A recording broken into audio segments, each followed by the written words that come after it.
História do processo judicial. Continuamos hoje nossa série baseada no livro de Harold J. Berman, Law and Revolution, texto e notas de José Tessiner. A origem da ciência jurídica ocidental nas universidades europeias. A emergência dos modernos sistemas jurídicos ocidentais relaciona-se estreitamente com o surgimento das universidades europeias. O direito, que começou a ser estudado no fim do século XI, início do século XII, não era o então vigente, mas o contido num antigo manuscrito descoberto em 1080, que reproduzia o digesto do imperador Justiniano.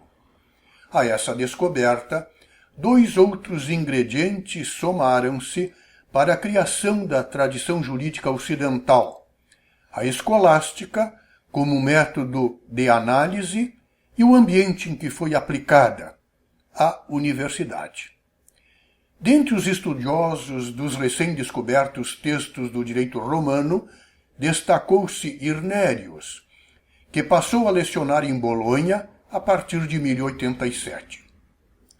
Para Bolonha acorreram os jovens estudantes de toda a Europa, que constituíram uma universitas, corporação ou guilda, uma república de estudantes, que contratava os professores, decidia o que seria ensinado, a duração das aulas, determinava os dias feriados e o preço da venda ou aluguel dos livros. A universitas tinha jurisdição civil e criminal sobre seus membros. Os professores constituíram sua própria associação, o Colégio dos Professores, com o poder de examinar e admitir candidatos ao doutorado. Entretanto, um decreto papal de 1219 privou os professores do poder de outorgar o grau de doutor, criando uma licença docendi, licença para ensinar, concedida pela Igreja, a qual passou a ser exigida na Itália e em outros países. O método escolástico, aplicado ao direito e à teologia, pressupõe a absoluta autoridade de certos livros que contêm um corpo completo e integrado de doutrina, mas, paradoxalmente, também pressupõe a existência, neles, de lacunas e de contradições que precisam ser resolvidas. Eram estes livros a Bíblia e os escritos dos padres da Igreja, no caso da teologia, o Corpus Juris Civilis, compreendendo o Código de Justiniano, o Digesto, as Institutas e as novelas, no caso do direito.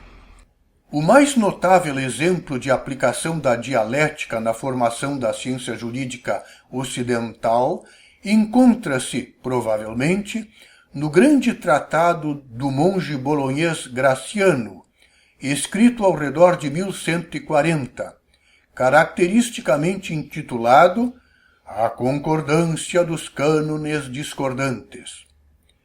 O método escolástico, na sua expressão mais simples, consistia na apresentação de uma questão, decorrente de passagens contraditórias em um texto autorizado, seguido de uma proposição, apresentando às autoridades e razões em suportes de uma posição, seguindo-se uma oposição com as autoridades e razões contrárias e, finalmente, uma solutio ou conclusão, demonstrando serem falsos os argumentos da oposição ou necessitar a proposição de alguma qualificação ou precisar ser desconsiderada à luz da oposição. Esse modo de demonstração foi totalmente inovador, combinando a dialética de Aristóteles com a terminologia de Justiniano, num contexto social e intelectual totalmente diverso. Embora isso não seja universalmente aceito, pode-se afirmar que esse método de pensamento, constituiu o protótipo do moderno raciocínio científico. Não obstante a antipatia que Galileu, Kepler, Descartes, Leibniz, Newton e outros líderes do período clássico da ciência moderna tiveram pela escolástica, entre outras razões, pela falta de uma arquitetura matemática. Terminamos assim esta apresentação de hoje, feita por mim, José Tessainer, intitulada A Origem da Ciência Jurídica Ocidental nas Universidades Europeias. Até o próximo podcast.